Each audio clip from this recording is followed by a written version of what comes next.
Hey there, money movers. Have you ever wondered how your finances stack up against the average person? Like, are you crushing it with your savings? Or are you secretly part of the I have no idea what I'm doing club? Don't worry, we've all been there. Today, we're diving into some jaw-dropping stats about income, savings, debt, and retirement. Spoiler alert, some of these numbers are going to blow your mind.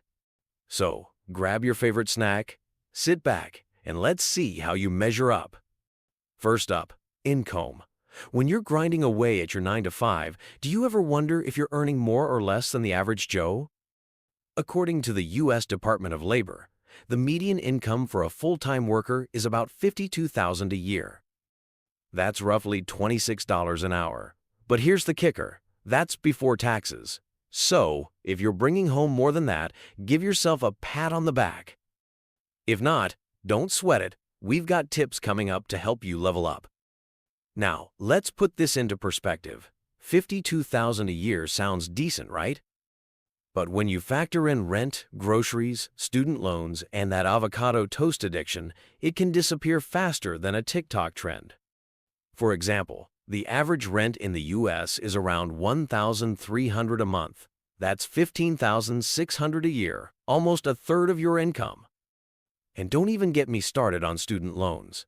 The average borrower owes $37,000. Yikes. So, what's the takeaway?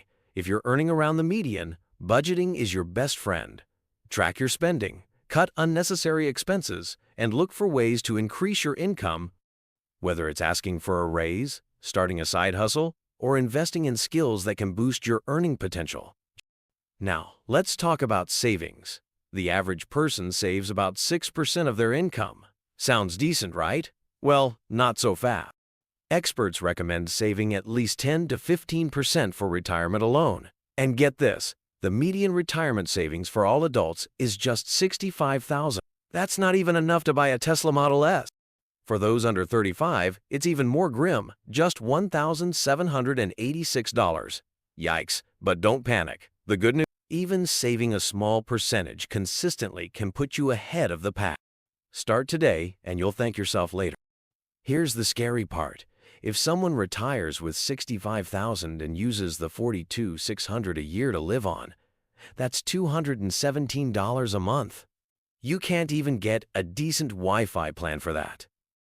The reality is, most households will need at least $500,000 to retire comfortably, and that's not even factoring in inflation or unexpected expenses.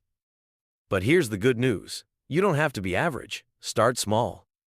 If you're in your 20s or 30s, even saving $100 a month and investing it in a low-cost index fund can grow into a massive nest egg thanks to compound interest. The key is consistency.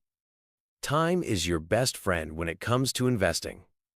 Speaking of retirement, let's have a chat about Social Security. The average benefit is $550 a month. That's like one nice dinner out in New York City. For many Americans, this is their only retirement income. But here's the reality check. If you're banking solely on Social Security, you might be in for a rough ride. Let's break it down. Social Security was never designed to be your sole source of retirement income. It's more like a safety net. And depending on your earnings history, you might get even less than the average. For example, if you earned a lower income throughout your career, your benefit could be as low as $1,000 a month. That's barely enough to cover utilities and groceries, let alone travel or hobbies. So, what's the solution? Diversify your income streams. Invest in a 401k or IRA. Build passive income through real estate or dividends, and consider delaying Social Security until full retirement age or even later to maximize your benefits. The more you plan now, the better off you'll be later. All right, let's talk about spending. The average household spends about $577 a month. That's $67,000 a year. And guess what?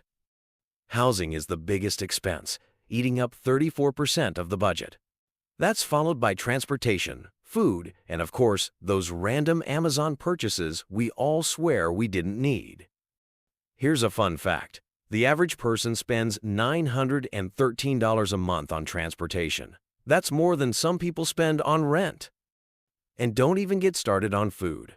The average household spends $691 a month on groceries and dining out. That's a lot of avocado toast. The key to managing spending? Track it. Use apps like Mint or YNAB to see where your money is going. Then look for areas to cut back. Maybe it's eating out less, canceling unused subscriptions, or finding a cheaper phone plan. Small changes can add up to big savings over time. All right, let's get real about debt. The average household has $9,260 in credit card debt. And guess what? Credit card interest rates are like vampires. They suck the life out of your finances. Paying 20% interest on debt? That's like throwing money into a black hole. Here's the thing. Carrying credit card debt can completely derail your financial goals. If you're paying $200 a month interest, that's $2,400 a year you could be investing or saving. And let's be honest, most of that debt probably comes from things we didn't even need. Clothes, electronics, that fancy coffee maker you used twice sound familiar? The solution? Pay off those balances every month. And if you're already in debt, create a plan. Use the debt snowball or avalanche method and focus on paying off the highest interest rates first. You've got this. Now, let's talk about net worth. This is your financial report card. The median net worth for U.S. households is about $122,000. But here's the breakdown. If you're under 35, it's less than $14,000. Ouch. But don't let that discourage you. Building wealth takes time, discipline, and a solid plan. Let's break it down. Net worth is calculated by adding up everything you own like your home, car, and investments and subtracting everything you owe like your mortgage, student loans, and credit card debt. It's a simple formula, but it's incredibly powerful for tracking your progress. The key? Focus on increasing your assets and decreasing your liabilities. Pay off debt, invest consistently, and avoid lifestyle inflation. Over time, your net worth will grow, and so will your financial confidence. Finally, retirement. The average retirement age is 61. But here's the thing, most people can't collect full Social Security benefits until 67. And with the average life expectancy pushing 80 plus, you'll need a solid nest egg to enjoy those golden years. Think about it. If you retire at 61, you could have 20 plus years of retirement to fund. That's a long time. And while it's great to dream of early retirement, the reality is that most people aren't financially prepared. The secret sauce? Start investing early, take advantage of compound interest, and aim to save more than the average person. Your future self will be sipping margaritas on a beach somewhere, thanking you for your foresight. So, how do you stack up? Whether you're ahead of the curve or just getting started, remember this: personal finance is a journey, not a sprint. The fact that you're here, learning and taking control of your money, already puts you ahead of the game. If you found this video helpful, smash that like button, subscribe to the channel, and let me know in the comments, how do you compare to these stats? Let's keep the conversation going and help each other build a brighter financial future. Thanks for watching, and I'll see you in the